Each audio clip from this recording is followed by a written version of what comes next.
perguntas que Other Range deixa em aberto para a segunda temporada.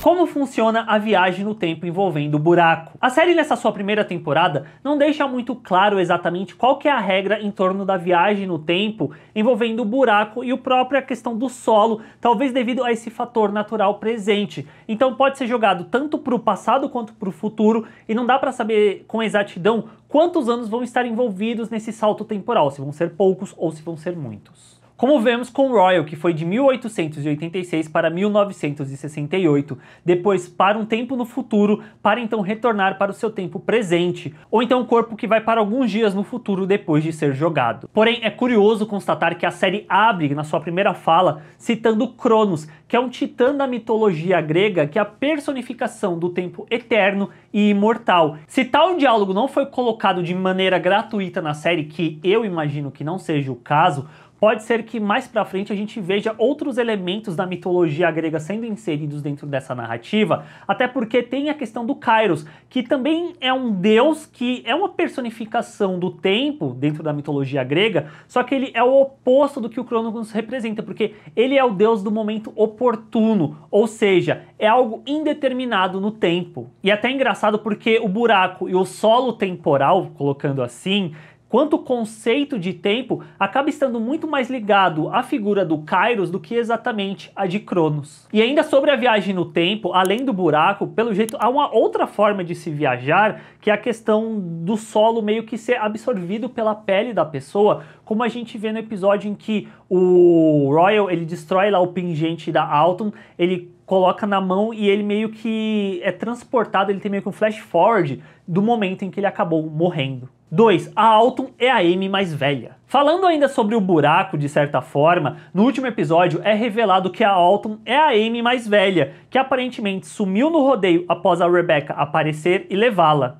Isso deixa claro que a Amy, em algum momento, tem que fazer uma viagem no tempo para depois retornar para esse momento em que ela se encontra sendo mais nova também. E não somente isso, mas a gente vê uma Autumn num tempo futuro que ela tá usando um macacão amarelo. Será que essa Autumn é a que antecede a que volta no tempo e envolve toda a questão com o Royal? Ou será que essa Autumn é depois dos eventos que a gente já acompanhou? Ou tudo tá envolvido num loop temporal muito bizarro? O que puxa uma outra pergunta: qual é o plano exatamente da Autumn? Porque a gente vê ao longo da primeira temporada que ela está manipulando as pessoas para que essas pessoas fiquem nos lugares que ela espera para que certos eventos acabem ocorrendo que podem estar relacionados a esse plano, que pode ser dela ou ela está também seguindo ordens de uma outra pessoa, talvez para manter toda essa questão do loop temporal acontecendo. Se você assistiu Dark, você sabe bem do que eu tô falando. Fica essa incógnita também, que é uma coisa que eu particularmente me incomoda um pouco nessa primeira temporada, que ela fica muito mais vaga do que exatamente ela precisaria ser. Ela meio que deixa tudo em suspensão para depois talvez ir se aprofundando, quando talvez ela poderia dar um pouquinho mais de respostas pra gente que tá acompanhando. Voltando sobre a Autumn, num determinado momento da série, fica também meio que subentendido que ela tá seguindo ordens que parecem ser da Rebecca, que também é uma outra incógnita durante toda a primeira temporada, porque é dito no começo que ela sumiu, tá 9 meses sumida, e aí ela retorna no último episódio pra levar a Amy embora com ela. E aí quando a Amy pergunta pra ela, ela fala que teve que fugir pra ficar escondida, mas não diz exatamente de quem que ela teve que ficar escondida. E trazendo toda essa questão de viajante no tempo, não dá pra saber ao certo se essa é a Rebecca que ficou 9 meses escondida, sumida de fato, ou então é uma viajante no tempo que está levando a Amy para que o loop temporal continue acontecendo, que acaba sendo muito essa questão de viagem no tempo, né? Que eventos que estão pré-determinados a acontecer e aí as pessoas estão tentando evitar, enquanto outras estão tentando fazer com que isso aconteça,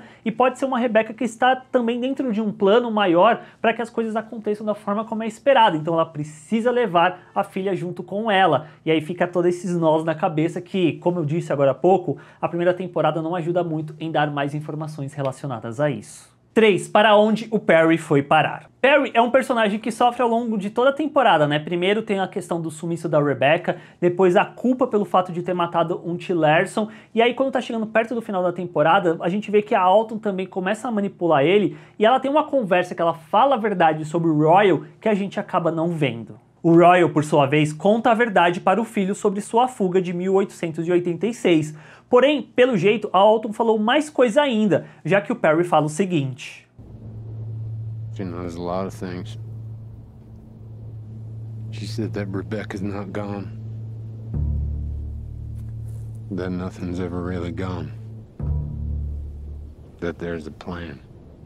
Então o Perry pula no buraco que acaba se fechando. E aí fica várias perguntas. Para onde ele foi, por que exatamente o buraco se fechou após ele pular e por que era preciso isso acontecer. Mas talvez isso esteja ligado de alguma forma com a próxima pergunta. 4. O que exatamente aconteceu no futuro? O breve momento que a gente vê sobre o futuro no final do segundo episódio acaba revelando bastante coisa, ainda mais quando a gente chega perto do final da temporada. As terras onde o buraco está estão sendo mineradas e descobrimos o envolvimento da mineradora BY9, que o Royal vê no departamento de terras raras da doutora Nia Binto, na Universidade do Wyoming. Além disso, também tem o fato de que a Cecília fala pro Royal que ele morreu já há alguns anos e mais pra frente num dos episódios, que eu até já citei, quando o Royal tem o flash forward, ele vê ele morrendo nos braços da Cecília, enquanto que a Autumn, no macacão amarelo, está assistindo a tudo e ela consegue ver o Royal do tempo passado. E pra mim, a informação mais relevante no tempo futuro é que eles acabaram perdendo as terras, porque no passado do futuro, que seria o presente que a gente acompanha,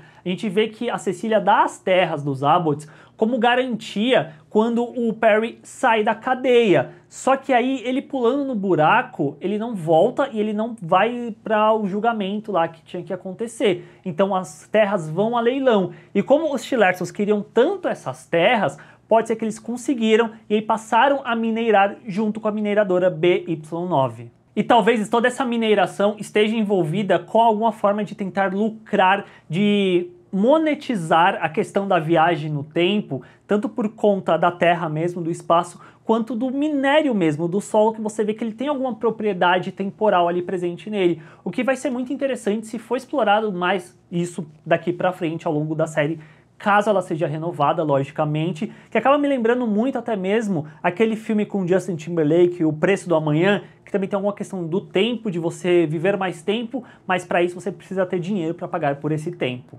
E aí envolvendo isso a questão da viagem temporal.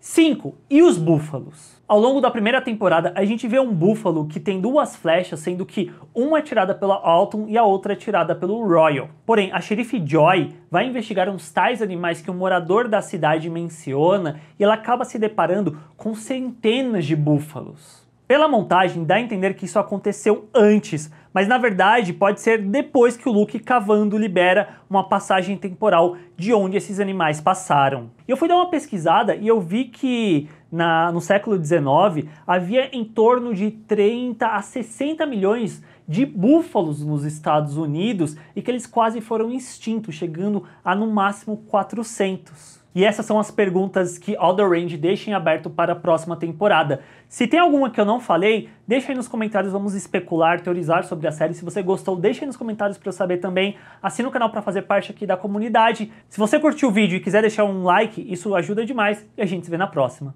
Tchau, gente!